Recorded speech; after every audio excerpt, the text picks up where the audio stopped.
Okay, we should be live. All right. Just need to sort of gather my thoughts. I don't even remember where I was actually with most of this stuff.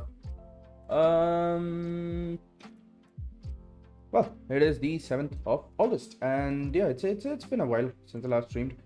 I've been trying to stream more on the weekdays, but my work has been mostly just getting in the way. So, yeah, it's just been a little bit unpredictable in terms of timings for me. So yeah, for now I'm just gonna stick to the weekends for the most part, and just do stuff on the weekdays whenever I find the time. Which yeah, so like on weekdays I think that should be most days except Tuesdays and Thursdays I think, but again can't be completely certain. I have been trying to like mostly fix my sleep schedule, which is part of the driver for all this nonsense. But yeah, if I can get that fixed, I think hopefully I should be in a better place. But yeah. Well, okay. Starting up IntelliJ just to get this working, up and running. Let's see if I can sort of see where we were with the Android testing Codelab. I don't exactly remember. I think we were done with the basic Android testing Codelab, right? If I remember correctly, I think we should be through with that. Let's see. Transformations, Android Kotlin fundamentals, view models. Yeah, we went through all of that. Yeah, testing basics. So we went through this one. This one we were done, I think. For the most part, it was just this, and after that, they had a bunch of other tests, which were like, test the entire application. Sure, of course. But normally speaking, the way I'd like to do it is to write the test before we actually do. I want to see what a failing test looks like now that I think of it. Oh, in this case, like, since it's actually just testing whether it's null or not null, I think the failing test would just be like, it's not null. No. I'm confused. No.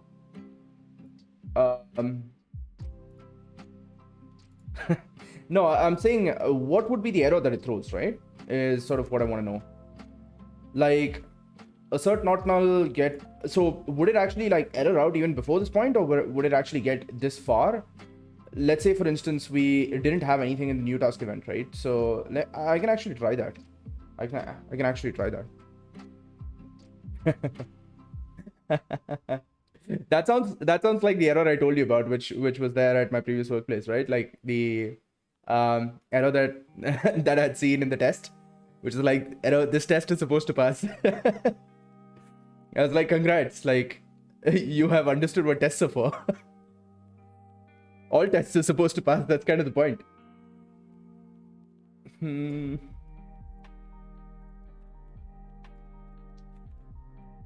God, okay. I don't remember, like, were there any other types of tests that they had actually explained? I think view model tests, yeah, these are all like exactly the same type of tests, right? All of them are like exactly this kind of thing. Like, I don't think the Android test directory we had anything. All of this is just in the test directory, right? Yeah, we don't have anything in the Android test directory, weirdly enough. Like, none of these tests actually explain how to write like an instrumented test. All of these are just, maybe it's part of the next Codelabs or something. I don't fucking know.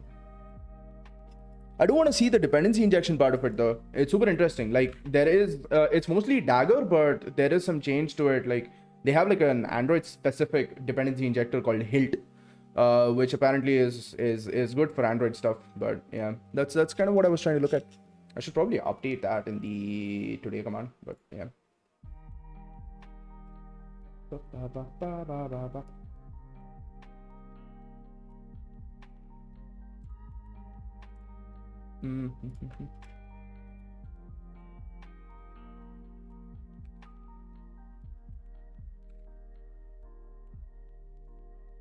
That should be updated now. Yep. Cool. So,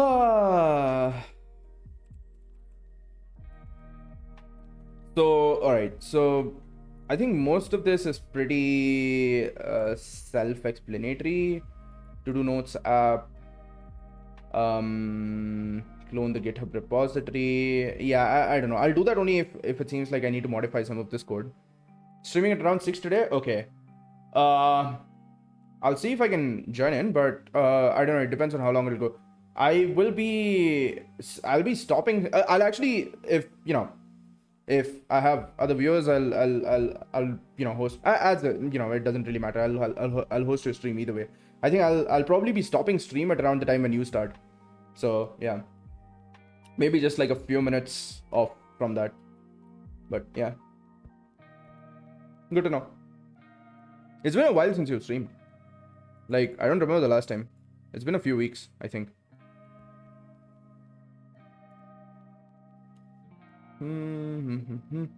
Yeah. It's like, 3 months? No, fuck no. It's not been 3 months. It's not even been 2 months. It's been a month, I think. At most. The last stream you did with where you were, was that 2 months ago? Fuck, time flies. There's no way. There's no way that was 2 months ago. Holy shit. Okay. God damn. Huh.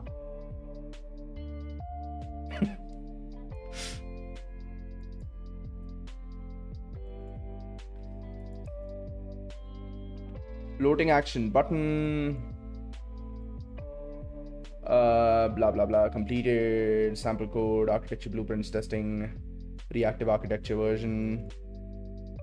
You know what's the crazy part about all this? All of these Codelabs, they kind of have this layouts and XML part. That's not even the recommended way to do things anymore. Like, the Codelabs themselves are out of date and they are new. The Codelabs are newer and are sort of explaining the most correct way to do things. Apparently, there's a thing called Jetpack Compose, which gets rid of the layouts and XML entirely. And it's like, what on earth, right? Like, I don't get it. Doing the MyPy bitch work taught me about typedict and other nuances in MyPy. I'll be revamping my blog, posted on my own website. Oh yeah. Wait, aren't you already hosting your blog on your own website? Isn't that where it was? The link you had sent me, was that not on your own website? Jetpack Compose is basically Flutter. It's not Flutter. It's Android only. It's nothing like Flutter. It's like a way for you to specify your layouts in... The old one was on dev.to. No, dude, the link you sent me, where everything was blue and purple, and you remember the links with the underlines. You changed those to the dotted underlines. That was your website. The software design is basically Flutter. Okay, I don't know. Maybe I haven't seen Flutter, so I can't really say that. But yeah, the main thing is like the layouts are no longer in XML. They are defined in Kotlin. Like, you can define them in your code. So that's my new blog, but it's very alpha stage. Okay, I see. You should just put it on your website, like, just blog.tshr. MyPy blog is still on dev.to. Okay. I think dev.to is a better platform though, because it has comments and everything. It just has traction. People will see it. I think, which is a lot better than having it on your own bespoke website. Why don't you put it on your thing? Or does your website kind of redirect to this one? tshr.me. On this one, you can just put it on. Oh, it redirects. Okay, I've never noticed that for some reason. All right, probably explains it. Making a tool that'll spam each blog I make on Medium as well as dev.to. Yeah, that'll solve it. That will solve it.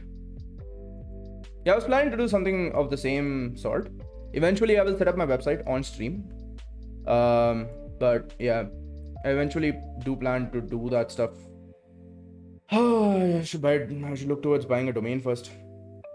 At some point. But yeah. What do you recommend as a domain service, by the way? I think it was the Google one, right? You were talking about? The...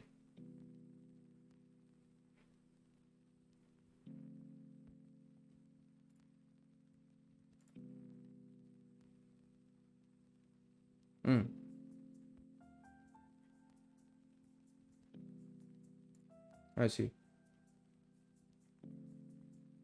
Pokemon. Okay. Really? They don't increase the prices over years? That's the main concern that I have. I think like I think Google's domain service has that thing, right? Like they don't increase the prices year after year. It stays the same or something. Fucking hell. Ignore that. You didn't see that. What on earth did I just do? Okay. Lowest renewal prices and more than any other TL than any other registrar. Okay. Pokemon has the most competitive prices. Interesting. Google's only has Google owned TLDs. I think .dev is a TLD. Yo, what's up, man? Mad Flash. How come he's here at this time? Could you use GitHub pages? Yeah, no. That's not what I mean. I mean in terms of a domain, owning a domain, right? I should probably turn this off on this website. It doesn't look good.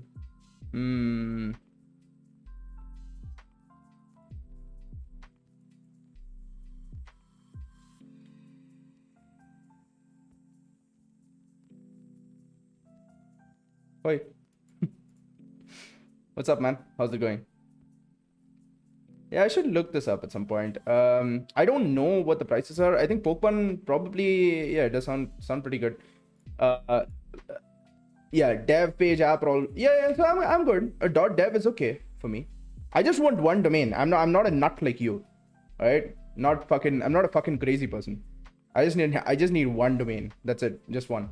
I don't care which one. Like it's just I just need one domain. I think .dev will work. I'm good with that. The main thing is predictability. I'm okay with paying a slightly higher base price even. So I don't even know what it's called. It's just Google domains. Okay. I'm okay with paying like even a slightly higher base price, but I just don't want the renewal fees to go up like by unpredictable amounts. That's all I care. That's all I care. As long as that's okay, I don't mind. You know?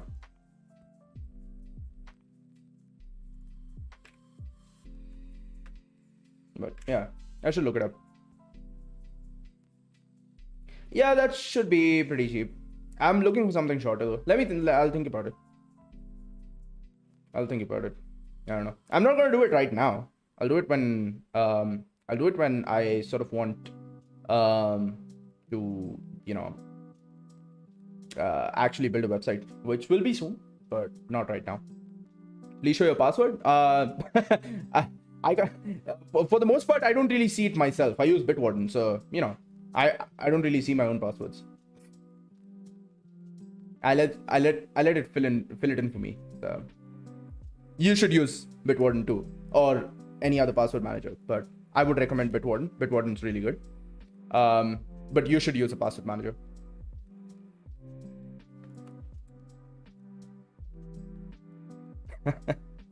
I think the best one I've seen out of that is basically like old man sack. I use Unix pass.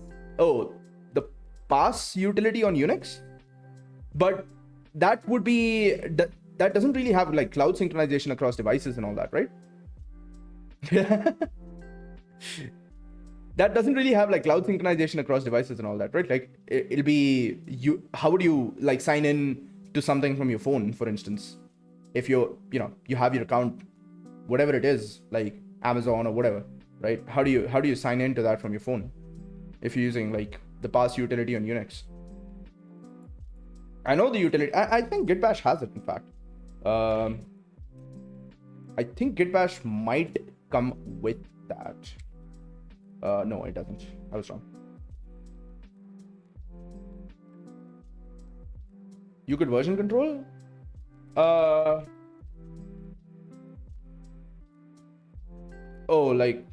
don't. Okay, I guess that works. That's why Git Bash doesn't have it. I think you need to install it. Yeah, sudo apt-get install. You need to install it. No wonder. It doesn't come like pre-built. That's why. Okay. GPG encrypted file. So version control, in other words, what? You just upload the encrypted file to your GitHub or something, and then download it on your phone or other devices or whatever. Weirdo. I guess I don't really use my phone a lot. For the most part, I use it for like reading novels and manga. But yeah, I guess like these days I can't really understand being without a phone. Upload to private repository, okay. It's just, dude, okay. Like, I don't know. It's at that point, it just seems like you're doing a lot of extra work. Like, why would you do all of that just to get your passwords? Just use Bitwarden. I mean, it's open source, by the way. Bitwarden is open source. You can, if you're actually super paranoid, you can set up your own Bitwarden instance, which I think is easier than whatever you're doing right now. So GitHub hacking your bank accounts. No, more importantly, somebody using GitHub Copilot can potentially have his entire GPG key come out. I have my own Bitwarden. Wait, what? Really? You actually set up your own Bitwarden? Why? Are you actually paranoid?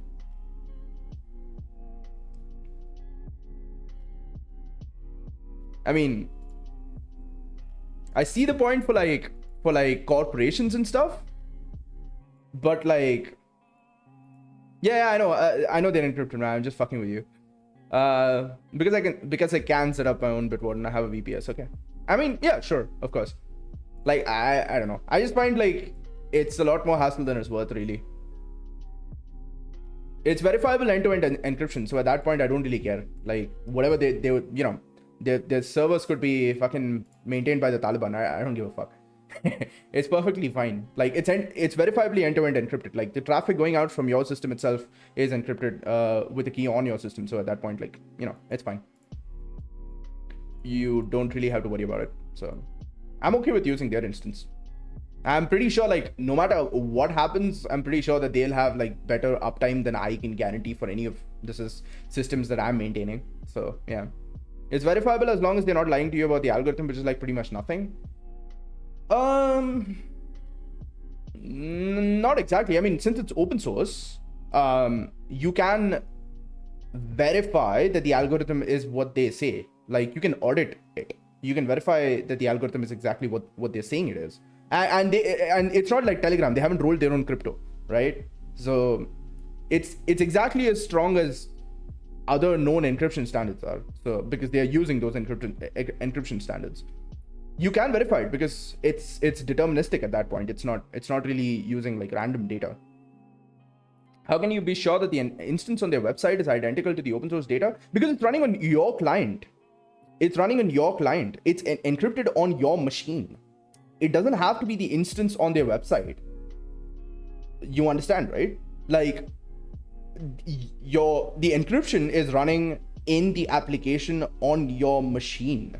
So that you can verify. That is under your control. You can verify it. You can see exactly what data it's sending in and out because you can Wireshark everything. So yeah. I was saying Bitwarden is verified. Like, that's not a problem. The reason like companies would want to do it is because they like to maintain their own uptime and their own sort of like, you know, service handling for all of this stuff. Like, they like to keep everything within their own like virtual private clouds, etc. They don't want data going in and out of their ecosystem, right? That's the reason why as a company you might want to set up your own password manager, like your own instance of Bitwarden for it, similar to how you would want to set up your own instance of GitLab or whatever, right? So enterprise GitLab and stuff. So you'll have to compile your own APK for that to be sure. Yes, and people have done it. That's my point, right? People have done it because the source is there. So they have done it, right? And it's already audited is what I mean. So yeah. Hosting my own instance is no, my point is, again, like, it just depends on your sort of level of risk as is, right? Like, so if you were like a nation state actor, then this is like a different level of things. So then yeah, it might make sense to do that. But yeah, I don't really, it's just practically speaking, I feel like there's like a certain level at which it's sort of the cost benefit trade-off is not really worth it. So yeah, I'm just interested in knowing like why you would host your own instance for it. But yeah, I guess it's fine. It's like, it's good as long as you're using a password manager. That's always good. So paying nothing for the instance. What? Oh, you're running on like what? Amazon free tier. I guess that should be enough to host it. It's easier than compiling every version of the APK. Why would you need to compile every version of the APK? I don't follow. No, my point is you don't need to audit it yourself. There are people who can audit it for you. It's already been audited, is my point. It's open source, right? So that's the whole idea. There's always eyeballs on it. They can't really fuck up. So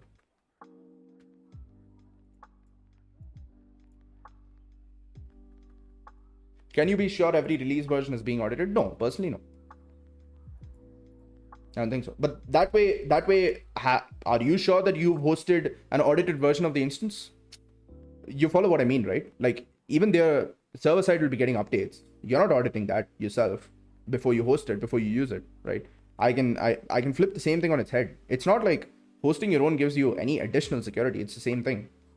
The only thing is you sort of get to control your own, like where the requests are sent. That's pretty much it, I guess. But yeah.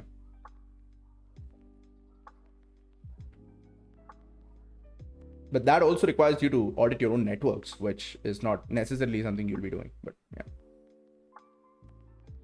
No, so you have to compile one part of it from source.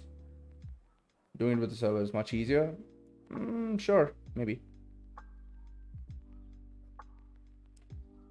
I mean, it's still possible that you are using their app, right, for it, which you presumably aren't compiling. So it's still possible that their app is sending information to their server if you haven't audited it, right? And if you aren't Wiresharking it 24/7, it's still possible, right? It sort of comes down to what the fuck did Ken Thompson gave this, right? That's what I said. Like, you can't. I mean, at the end of the day, unless you audit every piece of code yourself, you have to trust someone. There is no such thing as like perfectly trustless security, because these systems are so complex that you can't really see every line of code yourself. You're not going to be doing that. So it just, I don't know, it's just dumb at that point. Like, it's just not possible. There's like Ken Thompson's paper on this, or a talk. I don't remember which one. Ken Thompson, Unix security. I think, fuck, I forgot. There's this thing. Reflections on Trusting Trust. It's this one.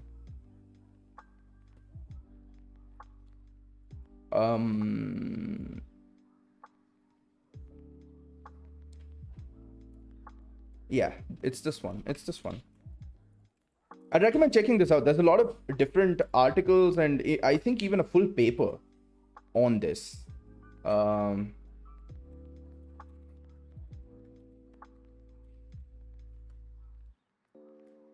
Yeah, it's this one. This is the paper. Yeah, this one. You've read this before? Yeah, then you should know what the fuck I'm talking about, dude. It's the same thing. The original idea for self-hosting was to have a lesser chance of getting leaked than putting it on a central server. No one is going to intentionally try to hack into my VPS, but there are many people trying to get into password manager servers. You're right. But again, the whole point of it being end-to-end encrypted is basically that it doesn't really matter if it gets leaked at all, since it's encrypted on my machine. Even if the backend gets leaked, it won't matter. The attackers won't really have any useful information at all. So, yeah. And if there's happens to be a flaw in the encryption scheme, then it's going to be a problem for you as well. Like, because if people can guess the key, it's always going to be a problem. It doesn't really matter whether it's like, whichever one. Can matter, MD5 was considered secure. That's what I just said. Because the encryption is happening on your device. So it doesn't matter. My point is the server doesn't matter. Where your server is doesn't matter. If it's with them or it's with you, it really doesn't matter. What really matters is the app. So, because that's where the encryption is happening.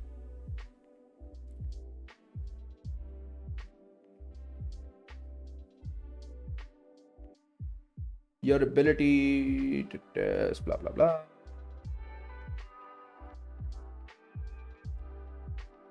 Unit tests, integ tests, end-to-end tests. Yeah, I'm aware of all this stuff.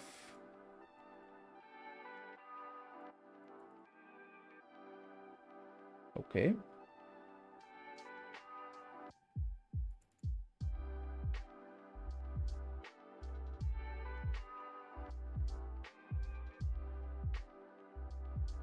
I like the new Android architecture concepts. They're actually quite nice. Like they've managed to completely separate the data layer from the UI layer in a way that actually makes sense.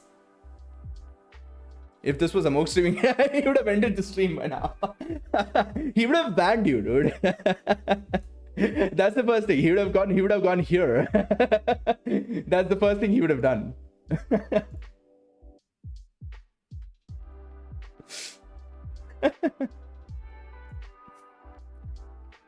Make a fake data source. Ooh. Fake data source. Yeah, so is this an abstraction on the repository itself, or is this an abstract? It's like, are we testing the view model, or are we testing the repository? Do we even need to test the repository? I learned about the strategy pattern today. Oh yeah. The one where you can alternatively select whichever strategy, like underlying implementation you want, right? Is it that one? I don't remember. Refactoring.guru. This website is the best one, by the way. For design patterns, it's definitely the best one. Should be under behavioral. Yep, there it is. Yeah, family of algorithms make their objects interchangeable. Yep, that's the one. You can select whichever algorithm you want, underlying algorithm you want to run things. I think this is like pretty obvious, self-evident. Like it's one of those things which I would do as like a natural piece of design. Having the intuitive sense behind why you code your apps a certain way is good. Yes, absolutely. No, what am I saying? No, that's correct. Like, I feel like design. So the people who sort of, I think, okay, what you just said right now is the same thing as what you just said before this. Like, oh, okay, it's more like the cause and effect thing. You sort of like reversed it. I think both are important, like in the sense that it's important to know why it is that you're doing, why, like, you know, something essentially something works well. It's important to know why it works well. That's true. But also I feel like people who learn the design patterns before actually working on real code, before actually looking at code that has been designed badly, what happens is like they kind of try to box things into the design patterns. They try to like keep things. No, we must use command pattern. We must use fucking visitor or whatever. You know, it's like, then it fucks up, right? Because now you're shoehorning your design based on some specific boxes that are predefined for you, which doesn't always make sense. So that's I think the book, one of the most important lines in the Gang of Four book, which is ignored, is that the whole idea is that if the design patterns are observational, we've gotten them through observing code bases that have been designed well, and not the other way around. Code bases aren't designed well because they looked at the design patterns. It's more like the design patterns have been created because they looked at examples from code bases that actually worked well, right?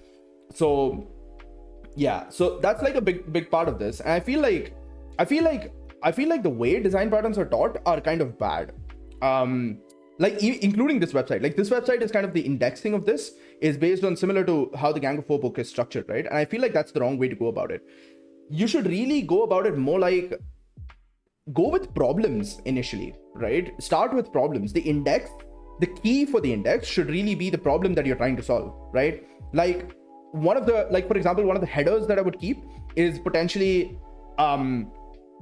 something like separation of creation and usage of objects or something like that, right? That would be one of the problems that you're trying to solve, is how do you separate the concerns of creating and using objects? And that's where you would go into some of the creational patterns like factory method, right? So you would have like a design, your design pattern would be the solution and not the question, right? Your question wouldn't be explain factory method. It would be, how do I solve this problem? And the answer for that would be the factory method, right? So I think that would be a better way to think about design patterns. Unfortunately, most of the material that we find on it really just lists it like this.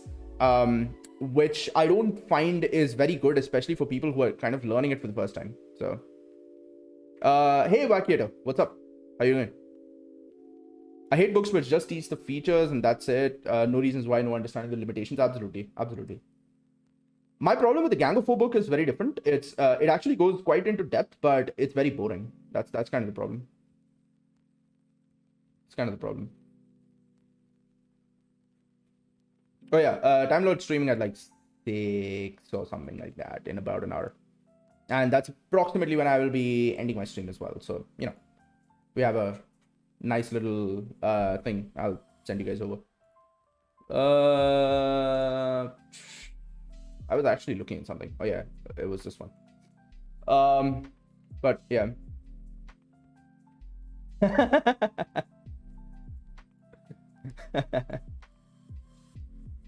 Tushar is my most dedicated viewer.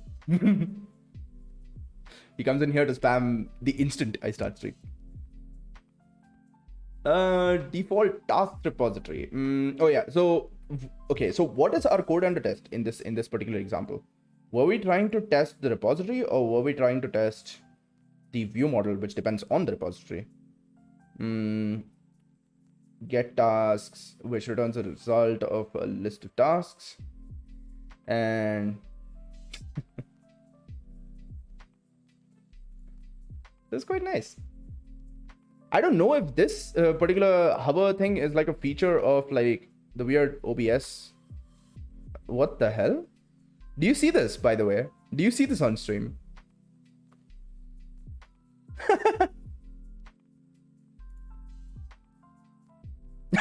Added permitted term. I fucked it. Incredible. Incredible. So hang on. Let me just like move these to the other window up there. Android test. Okay. So specifically, what was I looking at, right? I wanted to see what this looks like. Oh no, not this one. I wanted to see what this new task event looks like when we actually don't have you know, like when we don't have this add new task defined, right? So if I just sort of, okay, so this is not supposed to really do anything, right? So if I just like kind of commented this out, right, and run that test, what would I actually end up with? Would it just be null? Is that how this works? I think it would be.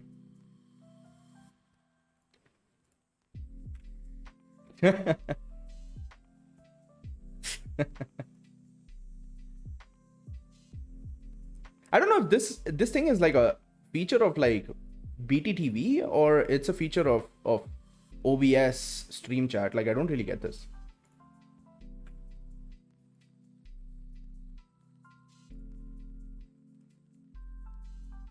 See, like, comment, what?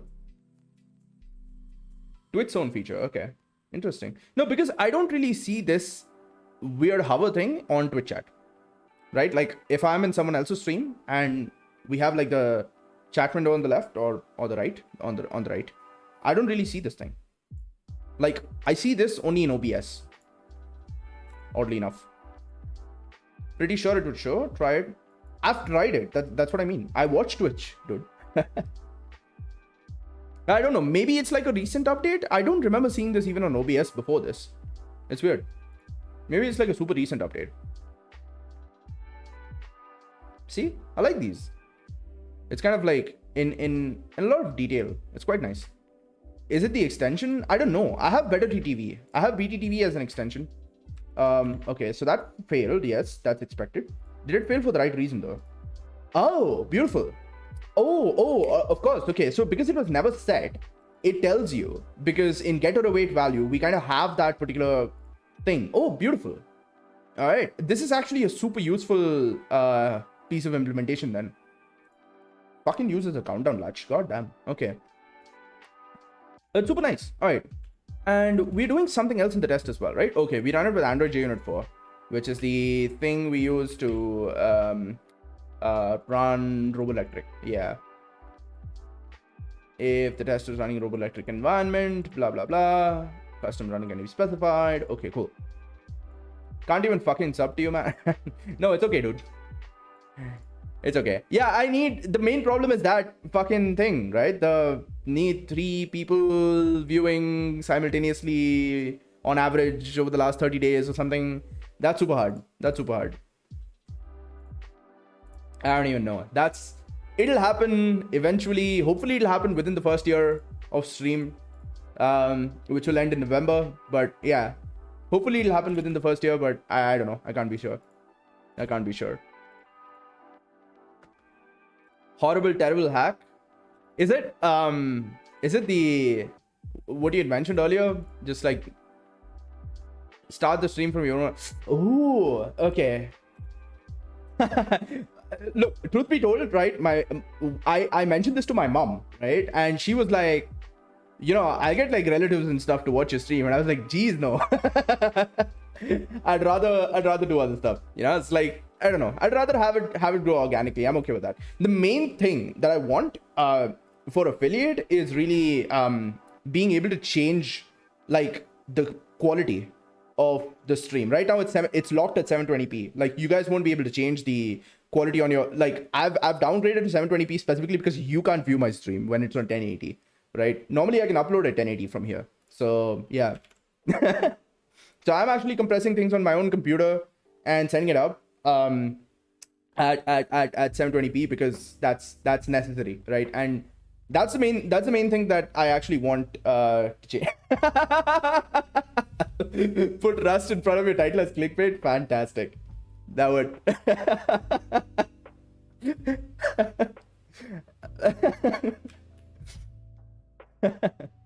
Rust does sell. Yeah, I found that. I've seen that. It's the new sort of trendy. Yeah. Kotlin is also pretty good, but it's just, yeah. I guess Android is not super trendy. But yeah. I just So this thing, okay. This is actually a super nice thing that they've made. Like, they actually have a class called event, which is sort of wrapping any piece of content that you want along with its own handler. So you can make with this sort of what do you call it? Setup? There's a word for this. But essentially with this sort of class, you can essentially take any piece of data and make it such that observers can observe it exactly once. So Kotlin is the new neighbor's wife. Rust is the new model in town. I don't know where I'm going with this. Fuck Rust. why do people who like C++, like, why do they hate Rust?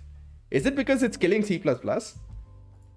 I found that, like, I would have assumed that, like, people who like C initially, I would have assumed like people who like C++ kind of would be welcome to Rust because it's sort of a new way and a fresh way to sort of handle things on a low level, right? Jealous of the new language. Yeah. I guess that makes sense when you think about it, but still, Is this actually a Twitch Global emote? Okay. I've never seen that one before.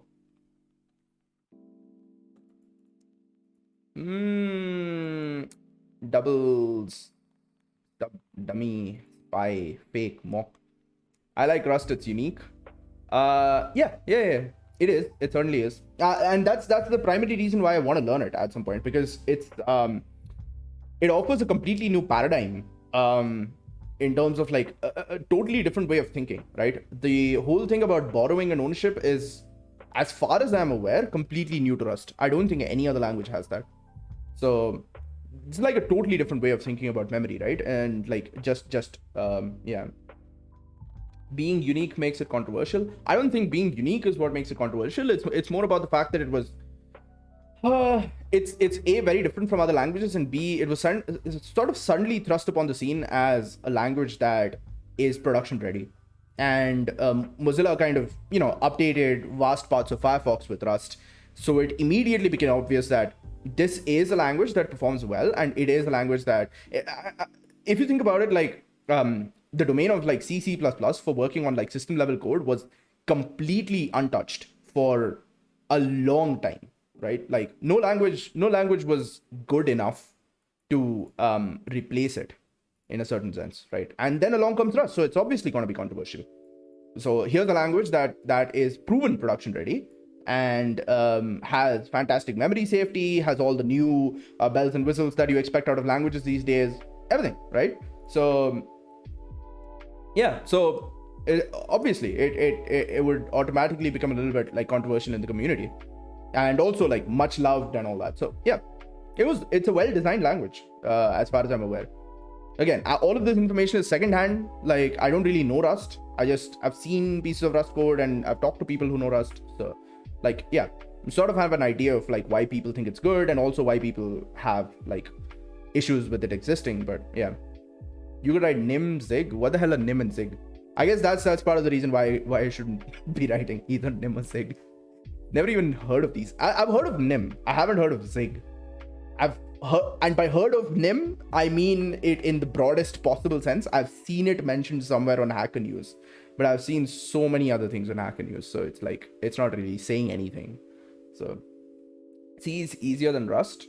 Yeah, I guess while writing, most languages are easier than Rust. As far as I know, Rust really requires you to fight with the compiler quite a bit. So yeah. Zig, nim, V, and D. What? God, okay. V and D, okay. I thought D was a language that existed before. Was it not? It's like some sort of like, isn't it older? Significantly older.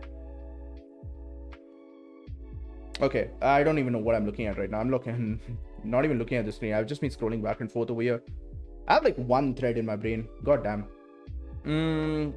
Fake data source, internal constructor.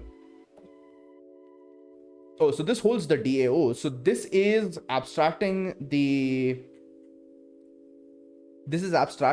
repository? I'm confused. Oh, the default task repository depends on the data sources, and we are testing the repository now. So I guess, okay. D is old. Yeah, that's what I thought. I don't really know anything about D other than the fact that it's not new. I haven't heard of V at all. I haven't heard of Zig. I've heard of nim.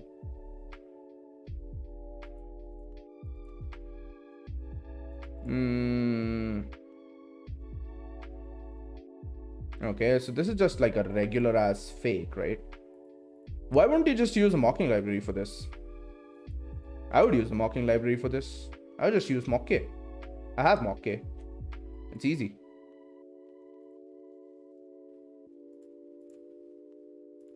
I guess if it's like, if tasks data source is a, actually, let me just quickly pull up that repository. App overview. Where is the repo? It's over here. Android testing. Wait, it's on the end Codelab 1 branch of the, okay. I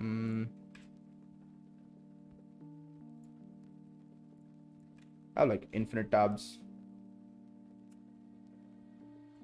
End Codelab 1, is that the one? Yeah.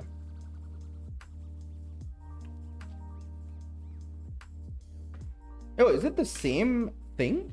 Oh, it's probably the same thing, isn't it? Okay. It's the same thing except after we are done with Codelab 1, which I don't think we changed the code at all, so it should be the same thing. We are only, I think in Codelab 1 we only changed the tests. Default tasks repo. No, it's not that one. Which one was I looking at? Oh yeah, wait. The default tasks repository. So there's a tasks data source, and if I look at this, it's just, okay, so task data source is an interface. It's implemented by the local or the remote data source. This one sort of gets it from the task service data. That's super neat code. Linked hash map. Okay. Command task. Okay. So I guess in this case, adds a latency simulating network. Okay. It's not an actual network. All right. It's just gonna suspend for that long. Yeah, there should be a delay. Yeah, get tasks has a delay and then it returns it. Everything will probably have that delay and then do the tasks. So yeah, except for add task and stuff. For some reason, some of them don't really have a delay. Okay. And the remote and the local data source will have a similar thing, and I guess, okay, fine. Okay, so this one just hits the DAO. This one just hits the DAO, the data access object. So it's just hitting the database. All right. Okay. I think that makes sense. Update from remote, blah blah blah. Okay, fine. So flaky tests, avoid them. Yeah, repeatedly on the same code, sometimes pass and sometimes fail. Fake, mock, stub, dummy, spy. Again, I don't think you really need to know the definitions of each test double unless you're being testing on the toilet. What? That's very interesting. Huh, okay. Cool. I'll check that out. So yeah, it's not really necessary as far as I'm aware to like know what each of these mean for the most part. That's just terminology. Fake data source. Okay. The stuff. Oh yeah, dependency injection. So how do I construct a DI for oh, the Codelab covers manual DI. Oh, it's not using Dagger, is it? Oh, there is a separate Codelab for Dagger. Okay. Yeah, no. Manual DI I know how to do. It's not. But the problem is you have to also generate the code that is necessary. Manual DI is really what I do most of the time automatically. But the only thing with manual dependency injection is that you end up having to run your initializers yourself, which is kind of annoying. So yeah. Kotlin coroutines test. Oh yeah, okay. So run blocking test, etc. Yeah, this is gonna be helpful. We'll need that when we actually run database tests. Fake repository. Okay, so this is the unit tested the repository, and then you do the rest of it for. I also like Kotlin. Honestly, I have no idea how it's supposed to be pronounced. It's a Russian word, so you know. I think it's Kotlin. I don't know. Does Wikipedia have a pronunciation guide at the front? Yeah, it's body. Kotlin. Yeah, body. Yeah. It's Kotlin. Did I say Kotlin? Please don't tell me I said that. I never say that. If Rust had CPP-like iterators, it would have been easier. Oh, I don't really know anything about Rust implementations myself. I said Kotlin? Oh my god, I'm so sorry. Wow, I feel bad.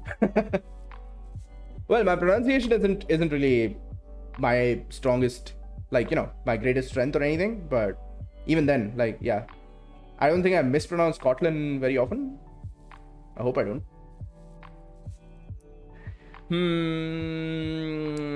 Fake repository, blah blah blah. Okay, cool. Okay, I think this is all I need to know for the time being. Service locator, I don't really think I give a fuck about any of that. Okay, so there is an espresso test. We leave this open. We might want to come back to this one. We will leave this open. But for now, I don't think I need espresso test. The main thing I want to know right now is how on earth do I, and right now I should be on the throwaway branch, I think. Let me switch back to master because I don't really give much of a crap about any of this code. There is a bunch of proper throwaway code in here. Let me just go back to a branch which we actually want to keep. Where did the, oh my god, there was a commit thing on the side. Where did it go? Commit, control, git. This thing, how do I move this to the side? Man. Okay, whatever, we'll open this when we need it. Also, I don't want to group anything. Group by module, what does that do? Absolutely nothing of use for us, since everything is in one module. I don't think we need any of this stuff. So fragment title. Okay, so this was like when we were testing fragments, and I think that is cool. but we don't need any of that. So I will just, how do I just quickly discard everything? It's okay, I'll do it from the terminal. All right, so get restore dot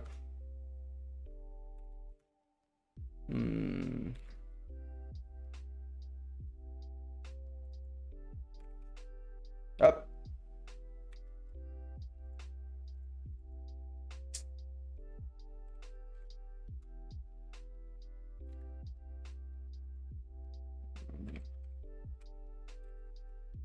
Okay. Yo, John, what's up? How's it going, man? Did you watch the new Suicide Squad? Is there even a new Suicide Squad? I didn't even watch the old one.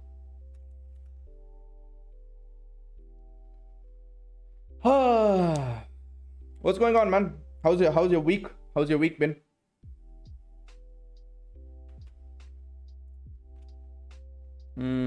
Okay. So let's close. Okay. I probably shouldn't do anything while the Gradle sync is in progress. Let it synchronize. In the meantime, might as well check this out. What the hell is this? Also, can I? Oh, nice. Come. I mean, I knew you would come, but you've come. I have. Come. I think I've seen this before, years ago. A long time back. Fantastic. I didn't know YouTube had like a /shorts link now. It's very interesting.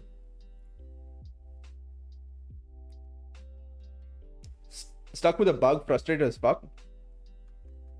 What happened to Sus?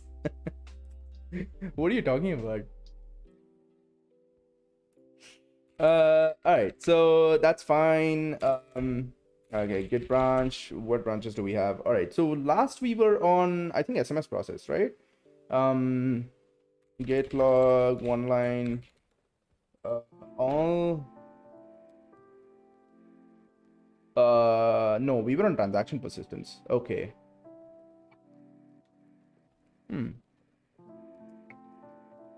Okay, we were doing a work in progress thing. Add update main activity with text from the transaction notification comment. Oh, right. Okay. Oh yeah, so that was part of like persisting a transaction, right? Right. So, God damn it, kept forgetting to copy it.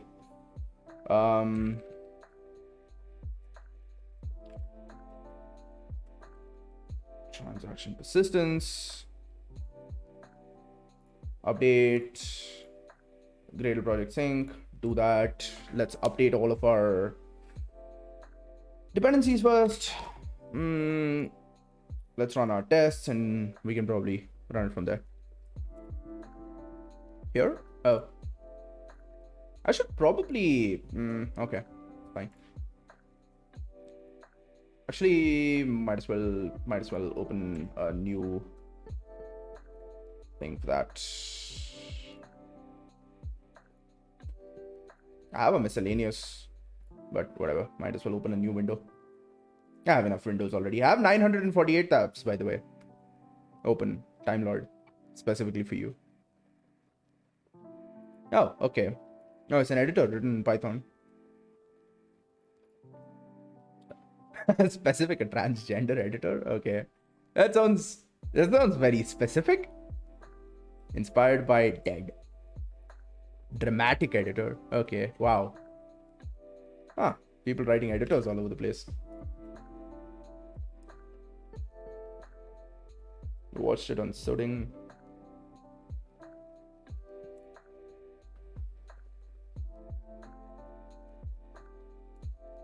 Oh, is that what this is? Okay. Oh my god. Okay, I'm so glad I didn't do that. I actually didn't, by the way. Jesus Christ. People have too much time on their hands. You remember? I think there was a point where someone figured that fuck, on some specific language you could make Google Translate beatbox. I think Google fixed that or something, right? I don't think it works right now, but I seem to remember.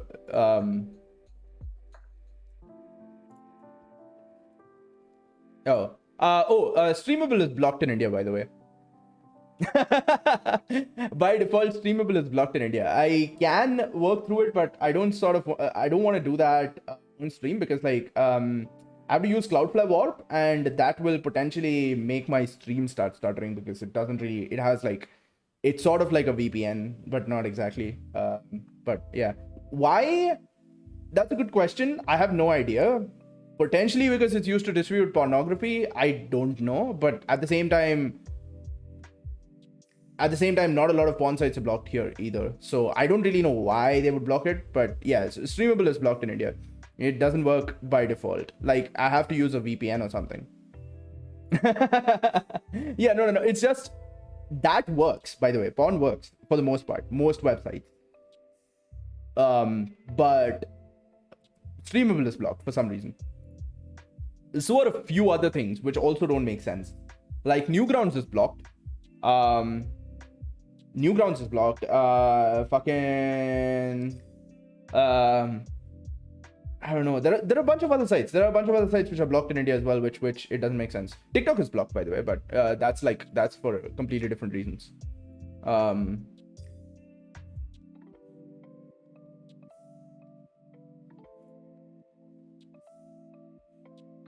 Yeah, again.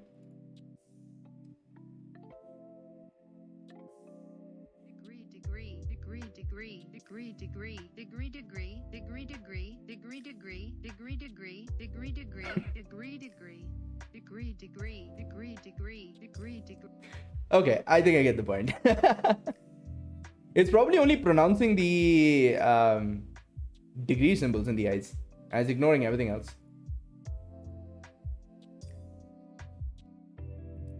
Stupid blocking porn is dumb. I use Tor. Okay. I mean, yeah, I've tried using Tor once before, just like to actually check, like when it was, I haven't used it in like many years, but like when it was the thing, like Tor was being famous, was sort of becoming a thing, right? At that point, like I'd used it to check it out, and it was slow. It was very, very slow. Even for loading like basic websites, it was super slow. I don't know if it's any better now, but yeah.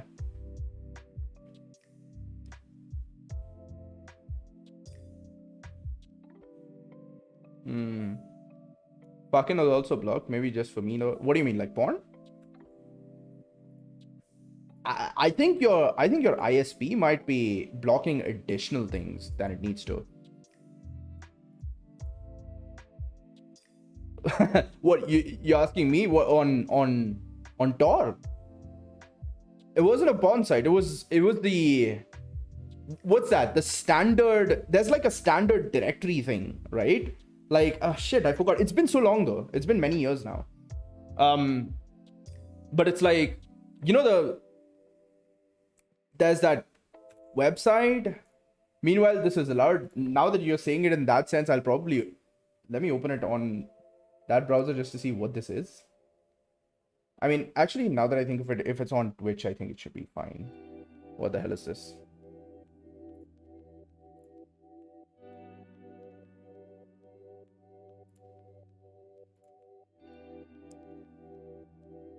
Oh. Yeah. Okay. It's, yeah. I mean, I don't really get Twitch rules or anything. I don't know. I've decided that's like, that topic in general is too much to actually even talk about. Like in a certain sense, it's sort of like there's just way too much controversy in that entire topic to even go into, So it's like, yeah. So personally, I don't know. Not my style. My point is, I'm happy that they made like a separate category for it. I understand that not every streamer of that sort uses that category. What was it called? hot tub and pool category or something like that, whatever, right? I'm happy you made a separate category for it. Sort of isolates it a little bit from the rest of Twitch. Works pretty well. Sort of. Degree. Agreed. Indeed. I think, yeah. I'm happy they sort of like have like a separate category for it, but at the same time, it's like, yeah, I don't know. I don't really get Twitch moderation. I feel like, especially as like a small streamer, the last thing you want to do is do stuff which pisses the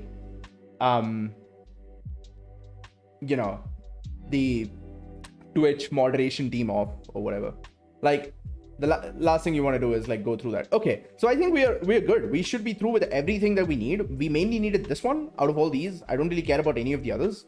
Notifications are useful, but I do already know about notifications. So the longer you listen to that video, it changes. Oh, okay. I'll check it out post stream. Request permission. Yeah. So testing and DI. Okay. So the main thing I actually want to set up is Hilt, but I don't know if I want to do that right now. It's not necessary to do it right now, I think. Right now, what I want to do is I want to see why this isn't working, right? So what we tried last time was when it doesn't actually change, but your brain changes. Interesting. I don't know if it like actually works, but oh yeah, let's quickly update our Gradle, because I think like dependencies have upgraded since the point. Yep, there we go. Everything has changed. So Kotlin version. So I think like let's open our build.gradle file. I think that will be build.gradle. That's this one. Yep. So here Kotlin version 1.5.2. Mock version, that's fine. Core KTX, we can make this 1.6. All right. This 1.3.1. All right. This one 2.1.0. All right. Why not? 1.1.3. Okay. And Espresso Core 3.4.0. Okay, and this should be 1.5.20, which I've already changed, and once I synchronize it, that should be working. The JCenter things are okay. I can't really do much about that. My target SDK version, I should probably keep it as 30 at this point. Compile SDK version, yeah, that's fine. Okay, let's sync it. There's also this. What is this? Yeah.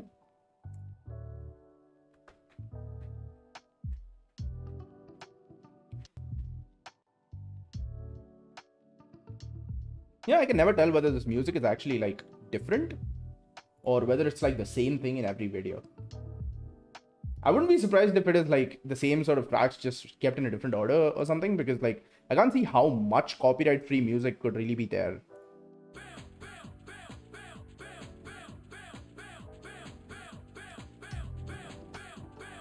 No way.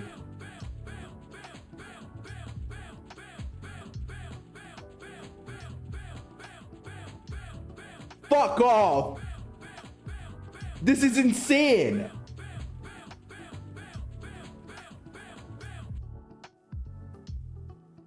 This is nuts!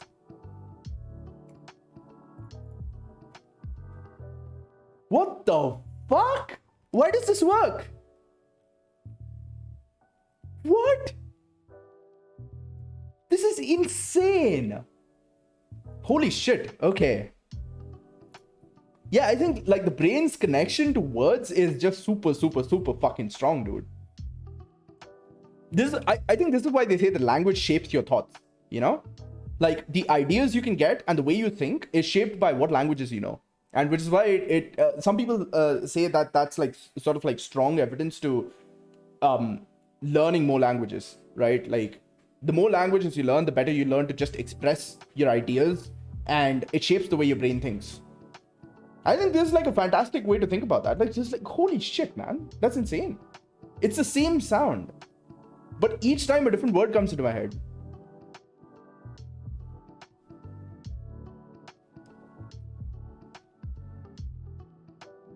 This is something else. Okay. This is something else. I'm actually gonna not close this for now. I want to send this to other people. This is crazy. Actually nuts. Actually nuts.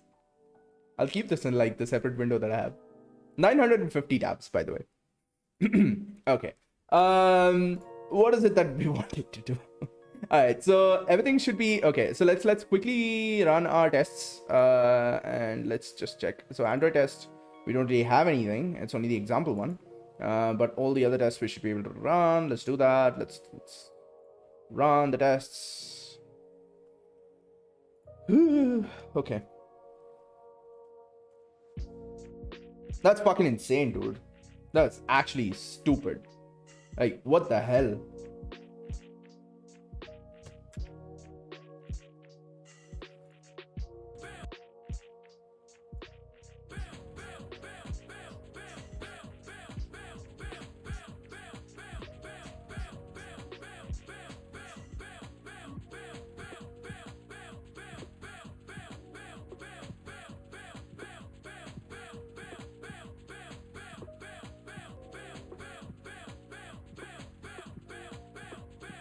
I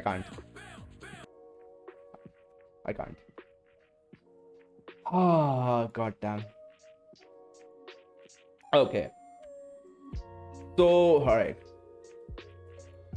Cool. All right. This is just dumb. All right.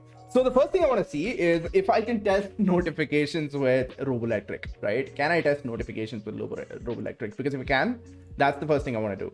So the main problem we had last time, like where we left off, more than a month ago, more than 2 months ago, potentially, I don't even remember how long it's been now, was that when we create this notification, and that was not in main activity, this is where we read the notification, where we created is in the SMS thing, and that should be in SMS listener. So we listen for the SMS over here, and we on receive, we do this, and then we create the notification, right?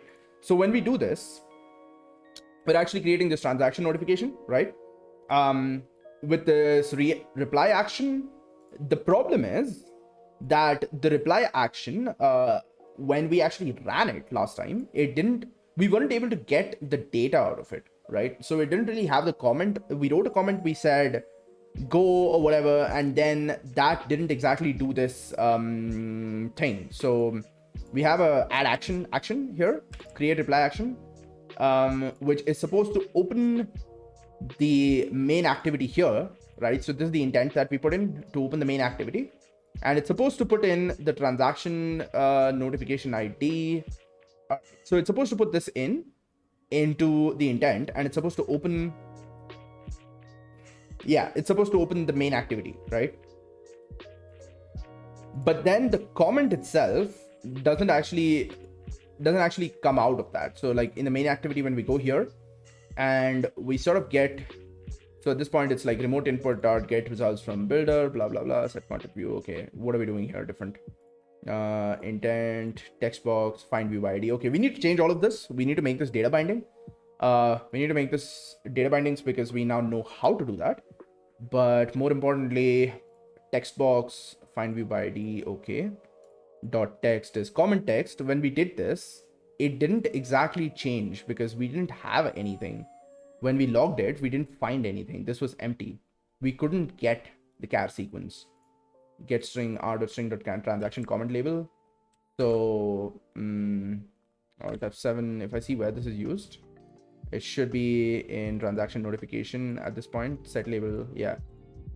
So when we tried getting this data out, we weren't able to get this. It wasn't present. All right. So there's something wrong there. Evidently there's like something that I haven't exactly understood about this. I'm trying to figure that out by actually writing a test for it. So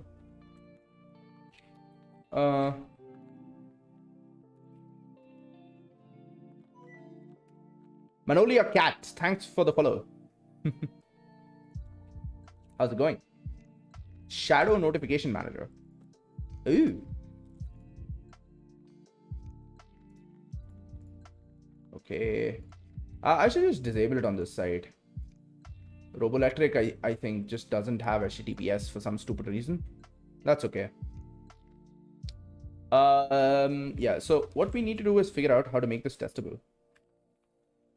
So what does this have? Cancel all, get all notifications, notify. Okay, so this is the notification manager itself. Handle Firebase, blah blah blah, remote messages object, wrap the notifications API to make it testable, build a provider, compat.builder, get notification wrapper, unit test for your notification, which is easier to test than testing the heavyweight service. What are we doing?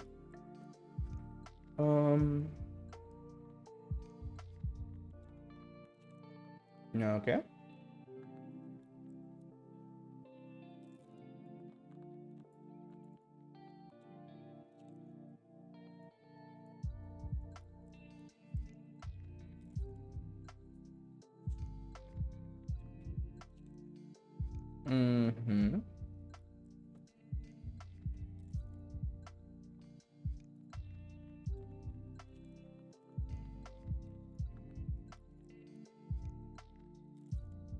Okay. Shadow notification manager test. Roboelectric source test Java. Okay.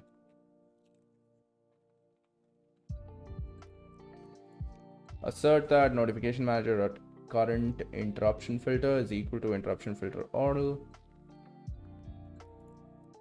I have a custom. Do I not have a? Yeah, I have a custom style. Better size tabs in code. Okay.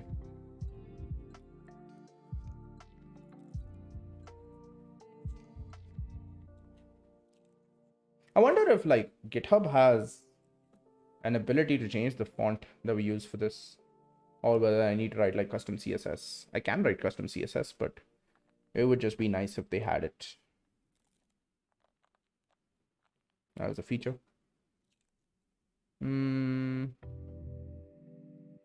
Remove automatic event rule, non-existent ID should, and return false. Should throw security exception, update rule. I feel like these are the tests for that itself and not the usage tests, like not usage examples really. When clicking a notification. Okay. All right. Let's think about this differently. Right? So for now, what were the changes that we made last time, right? If we go into the log and we see, we should be in transaction persistence, update main activity. Yeah, so this is a WIP, right? Notification. So I think it was Control D to see the diff. Yeah, there we go. So we created,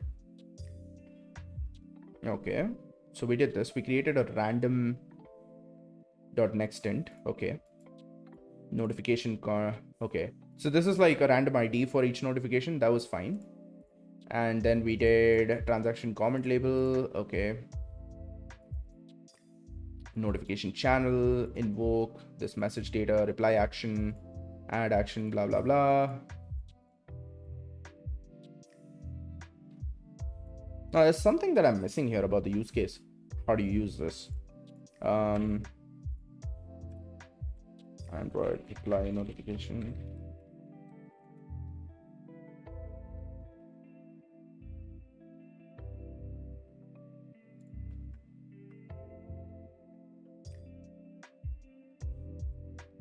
Okay, wait.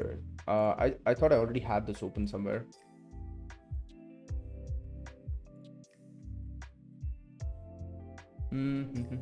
I should get the light. Yeah, there we go. Woo. All right. Notification start an activity. Custom notification layout. Wait. Start an activity from a notification. I think it was in one of these.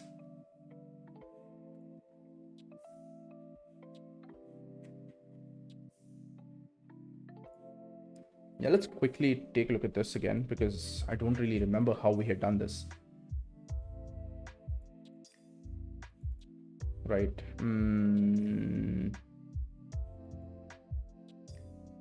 Okay. Yeah, so we have a heads up notification by default. That's okay. But the main thing, lock screen, app icon badge, that's all fine. I don't really care about the Wear OS devices, notification anatomy. Oh yeah, by the way, let me just update the to-do flag as well. Sorry, the today flag as well. What are we doing? Trying to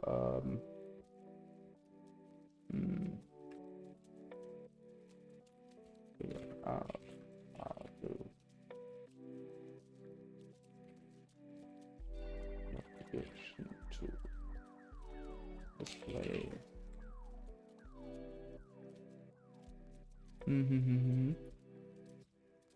No, what are we trying to do actually?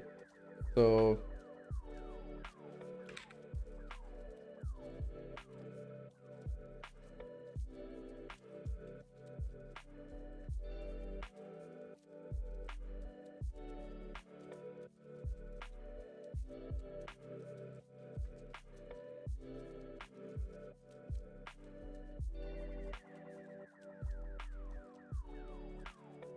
cool.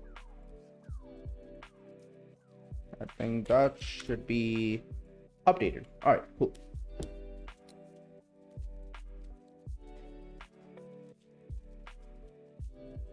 So, okay, so notification actions. Yes, we need this. Action buttons is in create a notification. Okay, we will go there. Notification groups. We will need to do this eventually. Group of notifications. We'll do that part. But for now, I won't really worry about notification groups. I think I'm okay with it the way it is right now. Must be assigned to a channel or it will not appear. Categorizing your notifications into channels. You can disable specific notifications. Okay, yeah, that's fine. We've done that. Notification importance. All right. We need it as urgent. That's okay. Do not disturb mode. Okay. Foreground services. Oh yeah, that's okay. We don't really need that. Posting limits. Cannot make a notification sound more than once per second. That's okay. Compatibility. Okay. All right.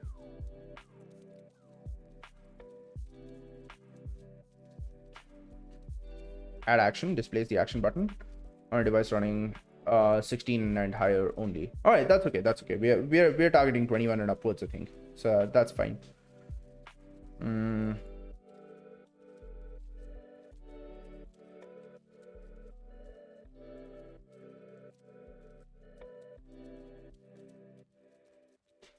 Set visibility. Public version of the notification text. Priority allows you to specify how interruptive the notification should be. All right, set group. Yeah, so channels were introduced in 26, but then we do have backward compatible stuff. 21 and up, other different drinks involved. I think if I do this long enough, there will be. I'll need those drinks to get me through this. The main thing I'm trying to find out is, like, last time when I ran this, I did it exactly the way this specifies to do it, and I wasn't able to find, and the problem is, since this is in the Android ecosystem part, I just have to read the documentation to try and figure out what the right way to do it is. I can't figure it out with like a debugger or anything like that, because debugger won't even go there. The main problem is, like, it creates a notification over here, right? Transaction notification creates the notification object over here when it's invoked, right?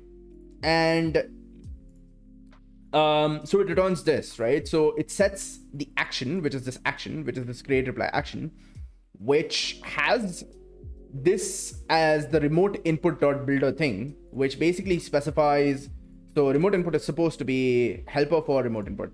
Remote input specifies input to be collected from user to be passed along with an intent inside a pending intent that is sent. So there's a pending intent inside which there's an intent, which contains this remote input object. Always use remote input.builder to create instances class. Keep replying to notifications. That's what I saw. Following example adds a remote input to a notification to action. The problem is the text which the user wrote in the remote input is supposed to appear on the main activity. It's supposed to appear on the main activity for now, right? It's not supposed to be in the main activity. It's supposed to be, there are more steps, but it's supposed to be for now, just to test it in the main activity. But it's not appearing over there. It's just blank, right? So that's kind of the problem I'm having. Like, I don't know how to get that text. So yeah, for the main problem is this is part of the Android ecosystem itself. It's like an Android problem. It's a UI problem. So yeah, I just have to figure it out. That's all. that's the main reason I was trying to go into the tests, because I hoped that the Codelabs would actually explain further on how the Android testing part is done. But unfortunately, they are mostly involved in testing the views and not bespoke APIs like this, right? So, and I don't think Roboelectric has good enough documentation for being able to figure out how to test most of the stuff. Still, I'm trying to add tests for this. I'll see how I can get that done, but yeah. Okay. Adds the remote input to a notification to action, sets the result key as quick reply, and sets the label as quick reply. Users are prompted to input a response when they trigger the action. The results are sent along with the intent and can be retrieved with the result key provided to the remote input.builder constructor. Oh, wait. No, wait. Provided with the constructor. So I was supposed to use comment key and not, what? Okay, hang on. Get results from intent, which is on remote input dot get results from intent. Did I use comment key over there? I might not have. That might be the reason.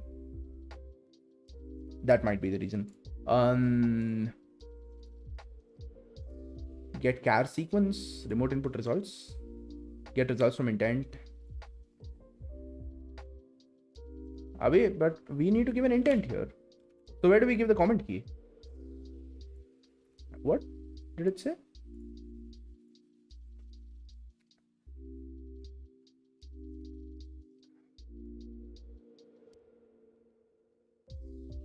Okay. Okay.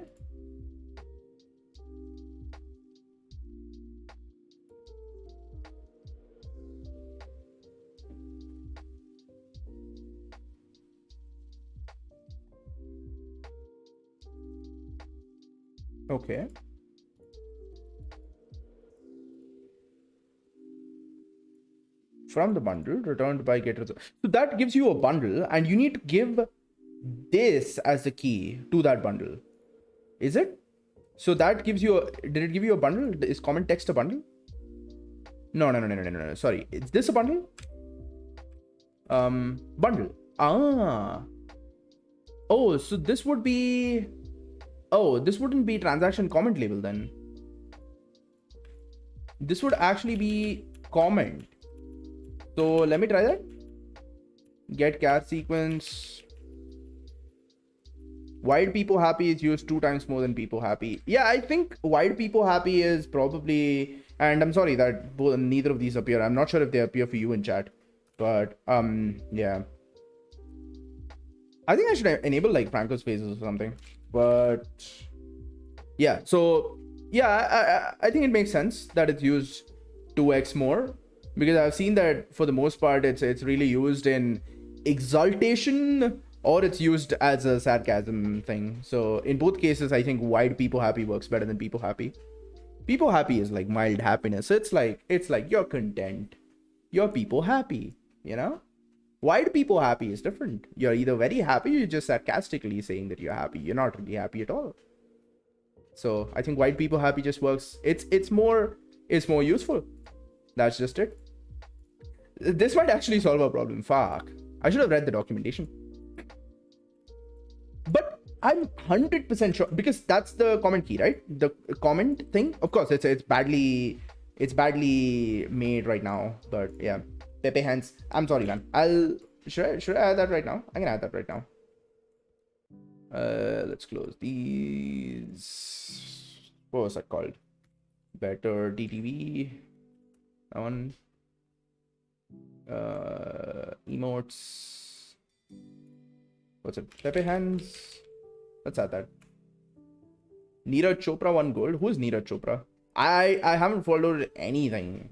Wait, how the fuck is this Pepe hands? This is not Pepe hands. Fuck you. This is Pepe hands. This is good. It should take like a minute, I think. I don't think it'll work yet. White people happy?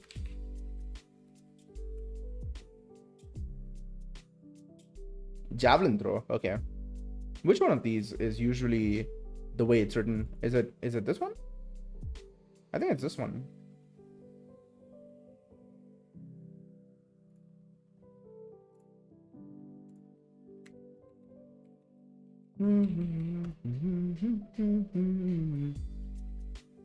Why are there like 10 of them? This one's funnier though.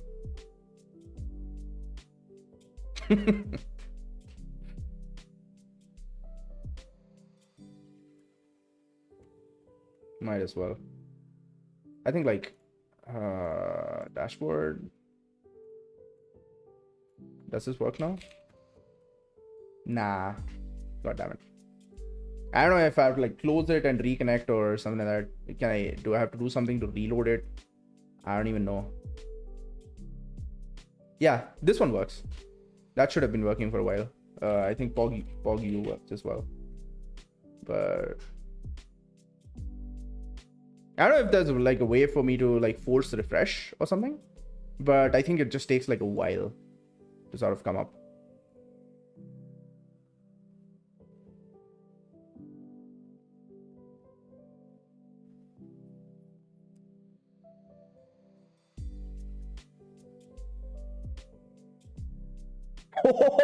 Enable emotes from that other extension people sometimes use.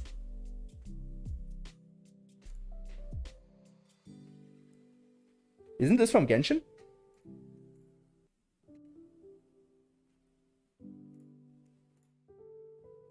Does Pepe hands work now? No, it still doesn't. I might have to like close it and reopen it or something. Should I do that? I could try that. Oh, wasn't that? Oh, yeah. She is some famous voice actress as well. I've heard this line from Paimon, by the way. I don't know why I have heard that line from Paimon. I watched a little bit of Genshin Impact gameplay. I feel like I should play it at some point, especially now that it's on Epic Store and I don't need to install like a separate installer for it. I should probably play it at some point. I know that I won't spend any money on it. I'm like incorruptible, fairly resistant. I'm way too principled to spend money on these things, but yeah, I should probably play it at some point. But yeah, I don't know. I don't think I'll be like super interested in the game. Like I've seen the gameplay, it's fun, but it doesn't seem like it would like keep me hooked, you know, like the way Apex keeps me hooked. Like, yeah, it's not my style. I should probably. Oh wow, this even shows views and stuff. This is insane. I love that pop-up. It's so nice. Should I like close it, reopen it? I don't know if... Let me try that again. Nah, yeah, I'll close it and reopen. Close the dockable window. View docs. View docs. Chat. Connecting. Okay. Wait. I thought it did display it for a second there. No? Oh, there it is. Beautiful. Unsaint Hom. I'm sorry if I butchered your pronunciation completely. Thanks for the follow. That sounds very French. I have no idea how to speak French. Thank you for the follow. Exactly, French. Okay. It did sound super French. Are you French? I have. That's like one of those things about Twitch. It's just super unpredictable to see where like people come from. French Kotlin dev. Nice, bro. I mostly got started with Kotlin on this stream, and now for the most part, I am fairly comfortable with Kotlin, but still struggling with Android. So that's where we are at this point. Still struggling with Android. Android is pain.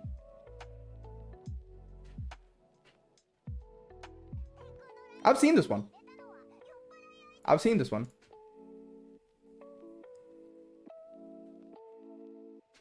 Oh, but yeah, I think that's the one with the line, right? The ehette nandayo. That's the one.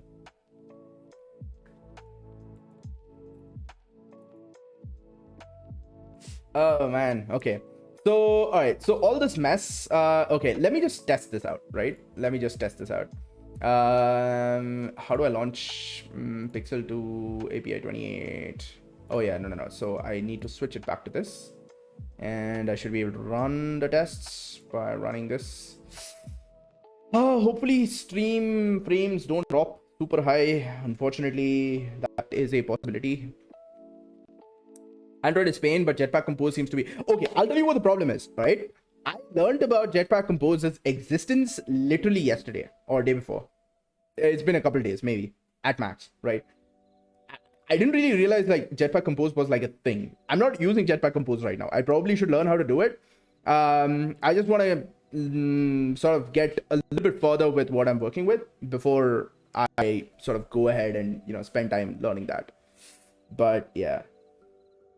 Also, yeah, I sincerely hope there are no dropped frames on this. I should probably max out my fans so that in preparation for this, let me just do that.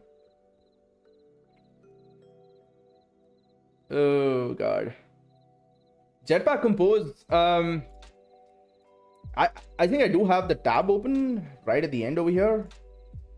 It's there. I still need to go through this. Yeah, I'll probably go through this on stream, maybe at some point soon. But yeah, I just sort of like wanted to get started with, because I've been like procrastinating on the actual app for like a while now, just going through most of the Android docs and Codelabs and stuff. That's why the, title of the stream should be the Codelabs thing. But yeah, I decided to like sort of get back to the app that I'm working on, which specifically is an expense manager. I should probably add like a Streamlabs command for it, but yeah. Okay. Waiting for all target devices to come online. Yeah, let it do that. In the meantime, let me max out the fans. I hope that doesn't introduce noise to my mic, because they are super loud fans. They're just like super far away from like the microphone itself. So I think like I keep my laptop like 3 feet away from me. So I think like it shouldn't be too bad, but yeah. It's just that my CPU gets super strained when it's running this. Unfortunately, I have an i5. It's not sufficient for crunching video on stream and also being able to do this. So yeah.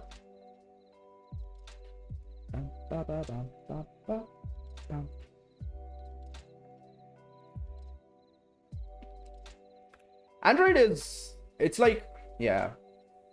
I don't know if like Compose will actually solve the problems I have with Android though. I'm okay with the XML part of Android. I don't particularly have a problem with it. I'm okay with it. Like for the most part, since I don't actually have to write the XML, right?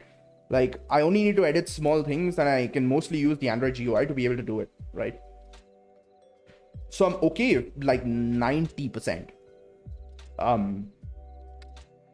But then there's like the remaining, the remaining 10%, which I don't know. Maybe, yeah, maybe Jetpack will help. It's the problems I have with Android is relating to the API itself. The API is like fucking horrendous. That's the main problem.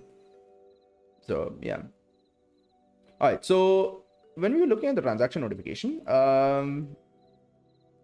we had this builder remote input. Okay, so I was looking at the remote input docs, right? So okay, results are sent along with the intent, can be retrieved with the result key from the bundle. Okay, so quick reply and then notification action builder. So that's over here. Oh no, there's a notification action builder as well. How do we? Oh yeah, that's over here. Right. Okay, so this takes in sort of a key and No, what's this? I see.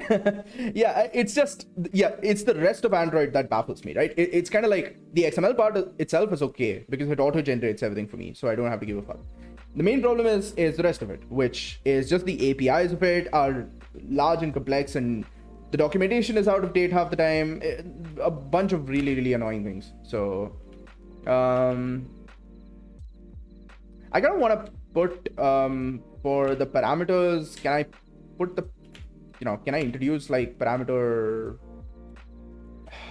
What parameters? This is the icon, title, and intent. So icon equals. Can I do that? What's your problem? Title intent equals this. What's your problem?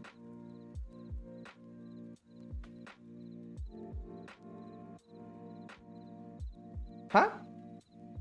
Wait, no. Maybe it's just Android Studio screwing up. No, it's not Android Studio screwing up. None of the following functions can be called with the arguments. Isn't it the icon? I thought it was. Okay, wait. What is r dot drawable?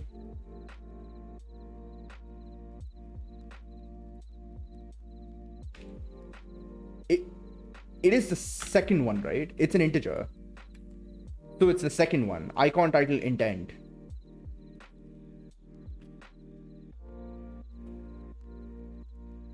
Is there something I'm missing? Oh, wow. Okay. That killed my intelligence for some reason. I just hope my stream isn't lagging. I have no way to find out until after it happens, for the most part. The Android emulator is dead as well. Jeez. Okay. I'll wait. I'm nothing if not a patient man. I will wait. Jesus Christ, man. Let's see if my internet can hold up. What? Oh, okay. Oh, you're starting now. Okay. Yeah, I'll be wrapping up in about 10 minutes maybe. I just want to. Oh my god. Just die. Okay, cancel. I don't want to report the problem to Microsoft. I don't give a fuck. Okay. Let's see. Maybe it's because it was trying to load up that and I changed the code at the same time. That's probably the reason. I just wanted to. Can't I have these over here? I should be able to, right? Like, what is the. God, okay. Icon, title, intent. No. Dude, what I'm trying to do is add the Kotlin type hints. You know, the parameter names, right? You can do that for functions in Kotlin. I'm trying to do that. I'm trying to add like, so I don't know if it's like title and what was the intent? It was that, right? See, the problem is it doesn't let me do that for some reason.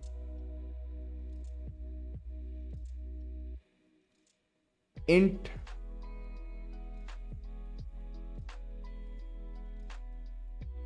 I don't know why it doesn't let me do that, but yeah, maybe it's like an interop problem. Maybe because this function is defined in Java, it doesn't actually let me do that.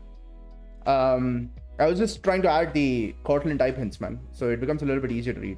But yeah, that's fine. You can actually you do have that option. You can pass the icon as an integer. That's okay. That's perfectly fine. So you can pass in the icon as an integer. This works, by the way. This part works. This part is not the problem I'm trying to solve. It's the rest of it. I think what I have right now should work. I was actually trying to launch the app and then the emulator crashed. So let's do that again. Let's try that again.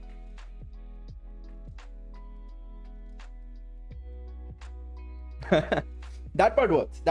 The app actually loads up. Sorry, the icon loads up and all that stuff. That's not a problem.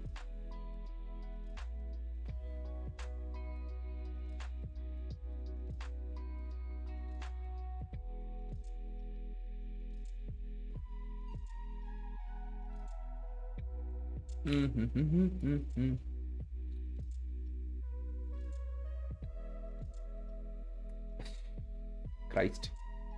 Okay. I should probably open the emulator as well, like when I start off next time, but I don't know. I try not to have the emulator up and running unless I need it. Did it crash again? This one was silent though. It didn't tell me anything. It's just not coming up. Oh, it instantly dies now. Oh my god. What do I do? Should I just delete the emulator device and create a new one? I could do that. The virtual device manager, right? AVD manager. Let's get rid of you. Delete. Yes. Yeah, okay. That was new.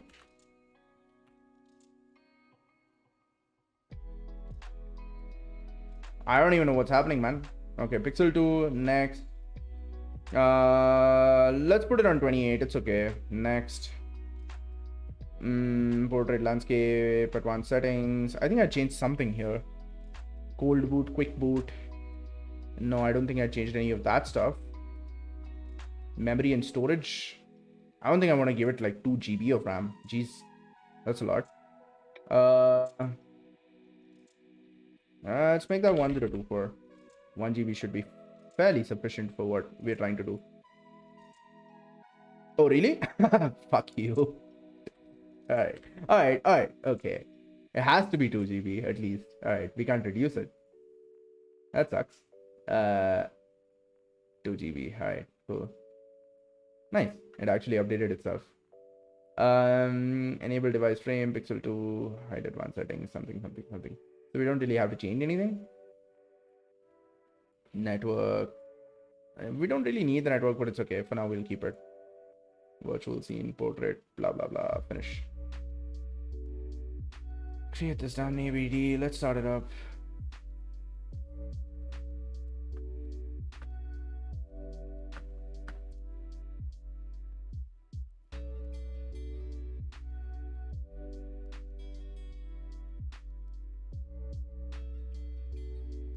Yeah, something went horribly wrong with the previous one.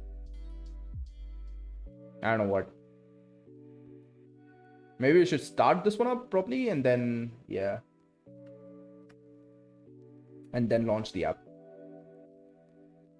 Just to make things simpler for ourselves. Google. Okay. Let that run. Custom notification layout. I don't really care about custom notification layouts. Why is this open? Okay, create a notification. Actually, wait, that was already open. Yeah, that was already open. It's okay. Just close one of those then. Support library, implementation, core KTX, core version.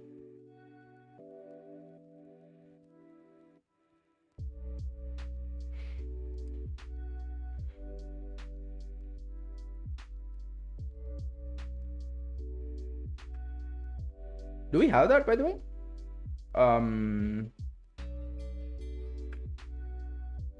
Android X Core. Yeah, we do have it. It's this one. Cool. Okay. Oh yeah, by the way, we should probably commit that. So Control K, right? Build or Gradle. Oh yeah, we changed this one, but it's okay. I won't select that for now. I'll select the other two, and the commit message is gonna be let's see, what's this type? Is it a feature? I don't know if it's like a feature. I'll just put a new flag, just call it build, right?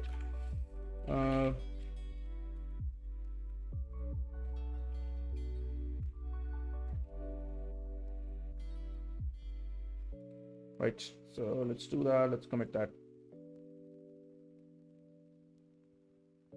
Yeah, no. I don't really care about the errors. That's okay. Since these are the errors, these really should be ignored. JCenter, yeah. We should get rid of JCenter somehow. There's a way to do it, but I forgot how. We'll do that at some point. But for now, and this error, we can't really do anything about this. type assignments. Maybe we should just like ignore this, suppress first statement or something. And that did absolutely nothing.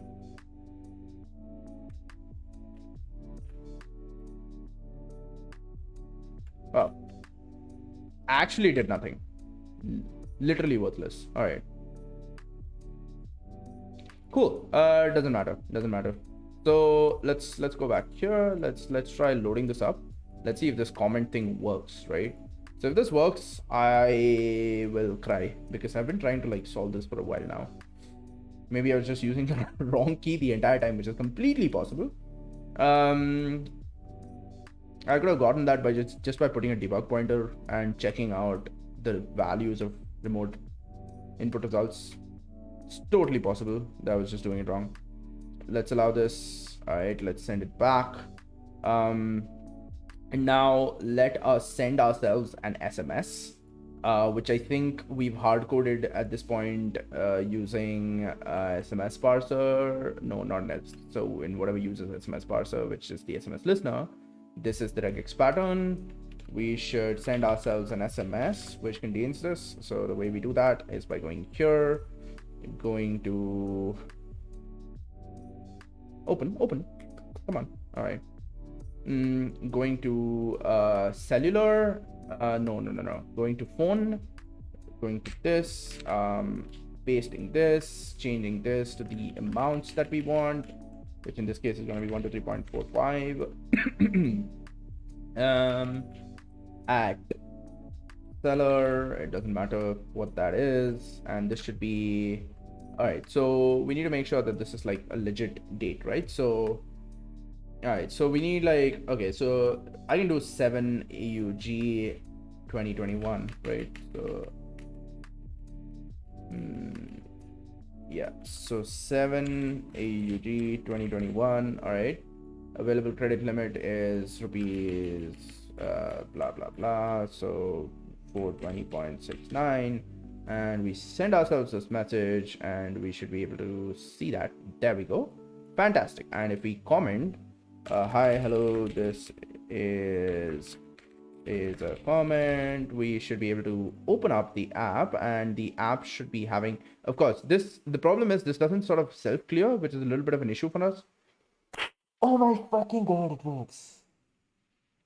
Oh, it works. I was just using the wrong key the entire time. I am a donkey who used the wrong key. Jesus. Okay. Crap. Okay. All right. So I was just using the wrong key the entire time. Fantastic. All right. That's good to know. This should have been the key that we gave to the builder of the remote input. Of course, it is the key that we gave to the builder of the remote input. I don't know what I was thinking. It's not the comment. It's not the freaking comment label. The comment label is just the comment label. Oh god. I'm such a moron. All right. Okay. All right. Yeah. It's one of those moments where you're happy that the code works, but you're pissed off at yourself for missing something so freaking obvious. So it's just this. It's this guy. All right. Okay. I think what we should be able to do right now is we should be able to extract this. Right click, refactor, extract somewhere, introduce property.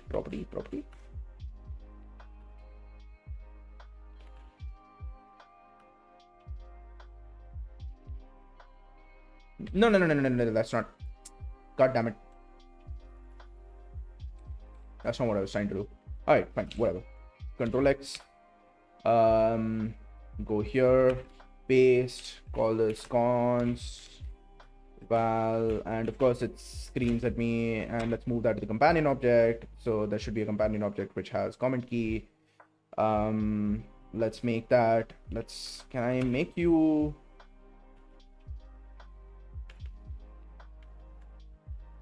Okay, I can't. E. Right? Yeah, we'll probably like rename these things later, and that's okay. All right, and let's get rid of that. And now let's go back here and let's call you as transaction notification dot comment e, and that should still continue to work. All right, cool. I don't think I need to test that part. I'm pretty sure that'll work. That's okay. That's okay. We can probably get rid of the log. All right. So the first thing I want to do, all right. So first thing I want to do is I want to actually commit this. We will refactor all this later. That's okay. I want to commit this. I want to get this out of the way, right? So let's do that. Control K this, and let's select both of these and feature. It's sort of a bug fix sort of thing. It's still a WIP, but that's okay. Shit works now. That's okay. Update. In fact, I can actually copy paste the exact thing that I had like 3 commits ago, right? So git add comment update main activity with text from that. Yeah. So I'm just gonna copy paste this, and later on we will actually rebase and squash these 3 commits into one, right? So we'll do that. ABT can be closed. Control K this guy, and for now, actually, you as a whole project, you can just fuck right off. I don't think I need this second okay. It won't let me close this. All right. Doesn't matter. Also, can I not move this to the old sort of view this that I had with this chain thing? I thought I had like a comment window or something. I could just no, that's not. Yeah, the commit changes dialog. Switch to a non-modal interface. Yeah. Use non-modal commit interface option, version control commit. Oh, yeah, that's where it is. All right, let's do that. Version control git. It's under git. Use non-modal commit interface. Let's turn that on. It should be on this side now. Fantastic. Helps us a lot. And control K U, and that's where it is. Beautiful. This looks much better. I like this. All right, so cool. Let's do this. So main activity.kt should be, if I do a control D, I should be able to see the differences. And that should be, yeah, we just added the comment key. So yeah, it's more like a fix.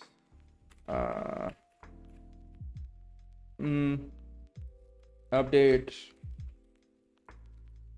comment key, update key, remote action. What was it called? Remote action. Remote input.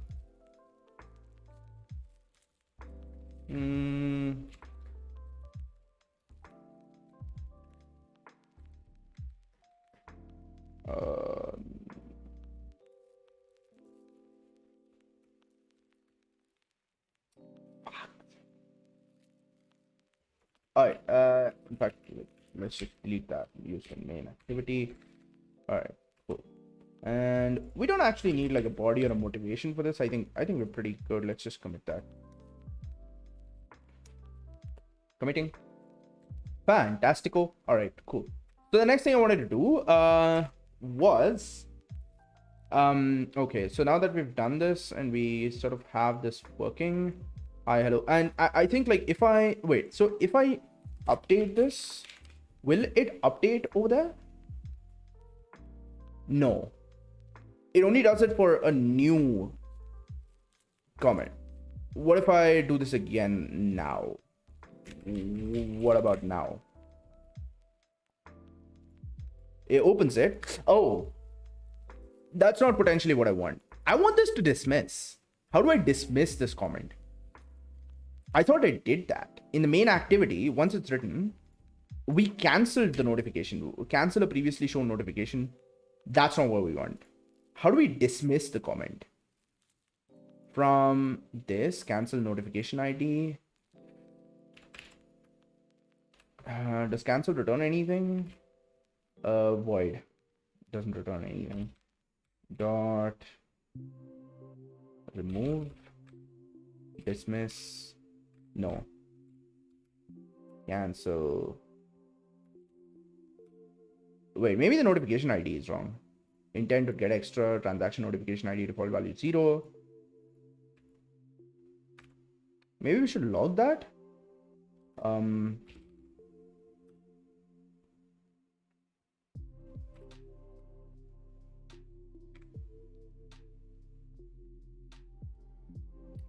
I make it like automatically log the current class dot class Java class local class name?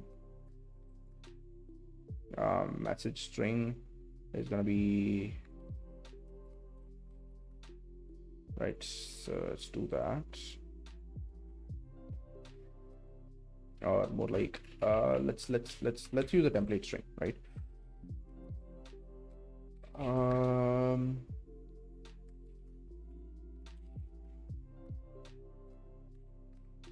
Okay, I can just do this. What's your problem? Okay. Right. Let's reload you.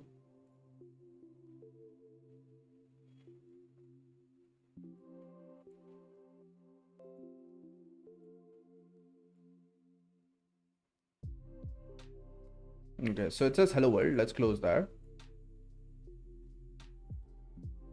Okay. Testing again. If I say this and run it, it says this, but if I open logcat, oh, I should have opened logcat before this. Oh, no. Here, it does have an ID. I think this is the notification ID potentially. In fact, let's do a thing, right? Let's log it over here as well. So when we create the notification, transaction notification channel description, blah blah blah blah blah. ID equals random next int. And when we create the notification channel, when we invoke it, let's log dot d. The tag is always going to be this dot class local class name. Really? Is there no local? What the fuck? Why does this have a local class name? Oh, damn it. So this is like only there on activity. So Java class dot name. All right. Comma. Let's put the message as ID $ID. Right. So that logs it over there. Okay. And let's bring the app. Let's redeploy the app. Let's close you. I mean, it's not necessary to close it, it'll auto close it, but whatever. Terminate yes, please. Okay, so it does this and close.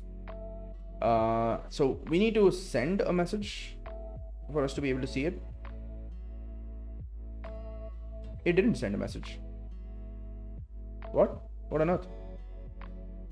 Restart logging. Right, let's send another message, right? Let's put this as 445.45. Let's send it again.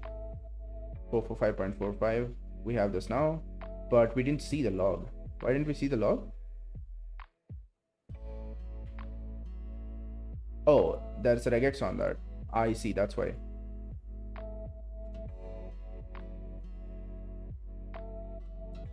No filters. No. Edit filter configuration. I think we need.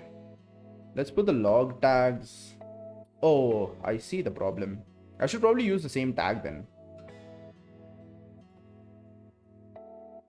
Ah, I see. Let's call this Plutus or.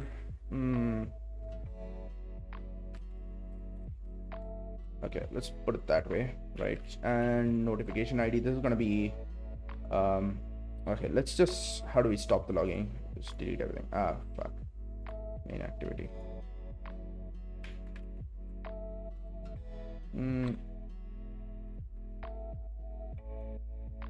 Okay, and let's go back to main activity and let's log this as ID activity, and we'll just put the tag as Bluetooth1. Alright, so we'll do this and let's redeploy you.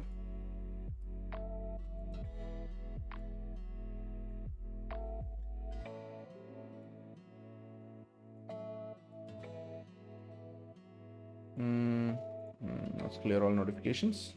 Terminate the process, yes please. And let's relaunch the app here. Let's close that. And here, let's edit the filter configuration. We'll call this Bluetooth, and log tag should be Bluetooth1. Okay. And so now, if we run the thing, all right. So the ID at creation is -17. Can it even be a negative number? Wow. I didn't even think about that. What are we doing actually to generate the IDs? We're just using a random.nextInt, right? Oh, min value and max value. So it could be a negative number. All right. Maybe that's fine. Maybe that's fine. And then when we actually try and run main activity, so here we're calling cancel notification ID when we do that. So let's do a comment testing this feature, whatever it is, and we hit enter.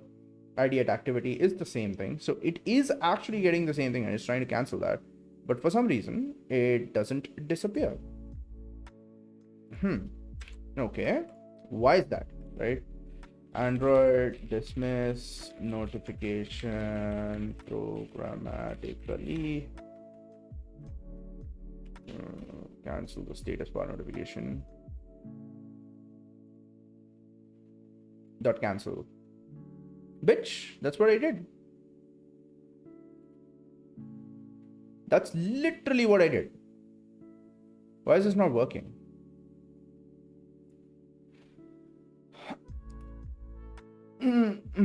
Fill all the required details, blah blah blah. It reaches this line, obviously, because this log happens and then it calls this. Dot from, is that a problem? Compat instance. Maybe I'm getting the wrong instance or something.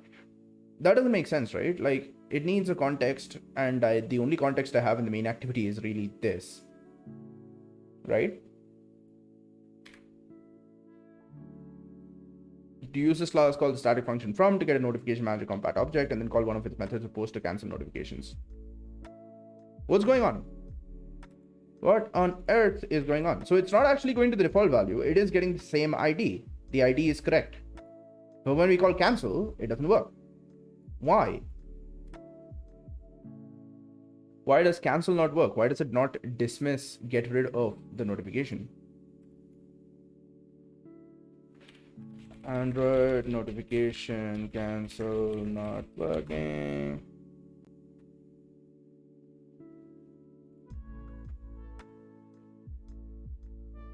You can't cancel all notifications with a particular ID regardless of the tag. If you create two notifications like so, cancel same, won't cancel either of them. This is because the tag field, if unspecified in notify and cancel, defaults to null. You have to cancel explicitly.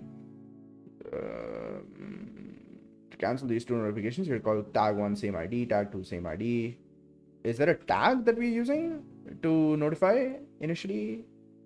Dot notify when we call. So this builds the notification, and invoke is being called here, and then we call notify with with an ID, notification.id and notification. But tag, we're not using a tag, right?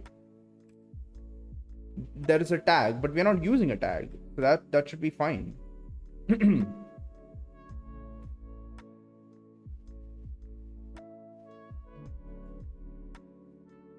Changing the ID for the notification. 1 to random number, it magically started working. 1 is somehow reserved. Stack Overflow, questions, saved my days, search Google. This one. Update hiding notification sync adapter outside UI thread.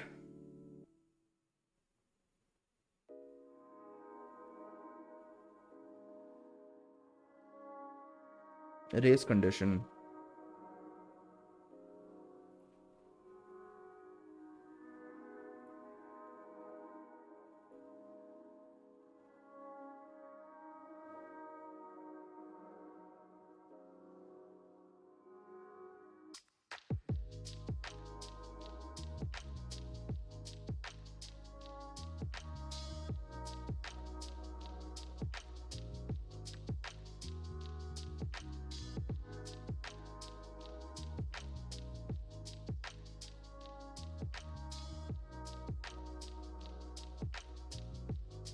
It is an integer.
But it's not going.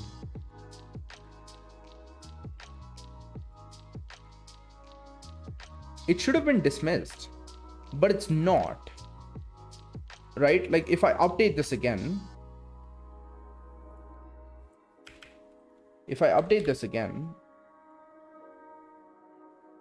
it goes to the activity.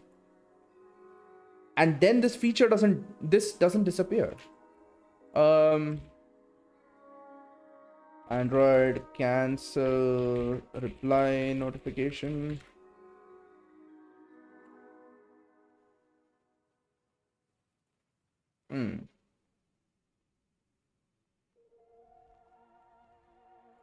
Ah, beautiful.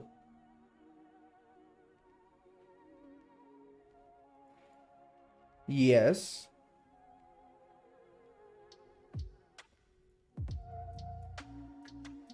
Oh.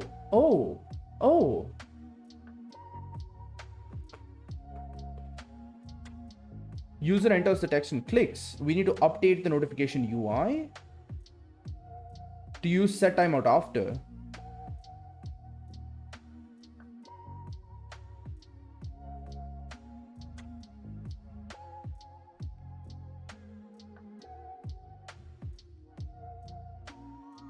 It's a bug in Android. Have I actually run into a bug in Android? What the fuck?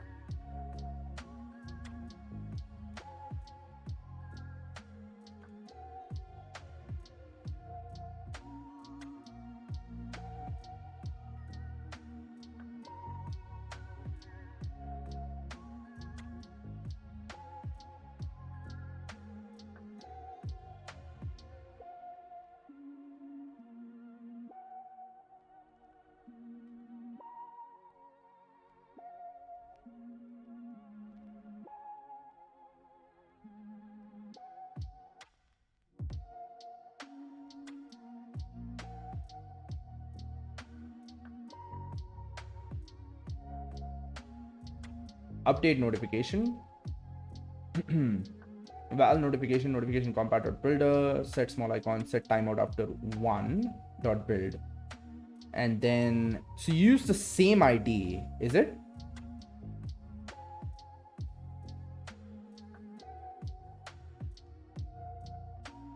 Interesting. So I should be able to do that by adding a method here itself. So instead of invoke, I should be able to do a thing.